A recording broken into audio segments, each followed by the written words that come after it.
it is not your boss's job to bring your disagreement. But actually, it is. I'm not advocating for every decision to be made by committee. Nor am I saying that there aren't employees who complain for the sake of complaining. But it is middle managers' jobs to listen to the feedback that their team is giving them.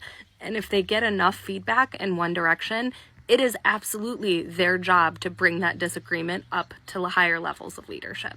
Or to get the amount of information that's needed from the leadership to at least make the decision make sense to their employees. She's right, especially in a large company, not everybody is going to be happy with every decision that's being made, and that's just a fact of life. But when people who aren't doing the job are making all decisions without bi-directional communication, there's a problem in your company. As an employee, you're right, it's a skill set for you to have to discern what is worth bringing to your management. You have to get good at picking your battles, especially if you want your career to progress. If you want to have a company where your employees give a shit about what you're doing and are loyal to the company, then you have to treat them like you give a shit what they think about.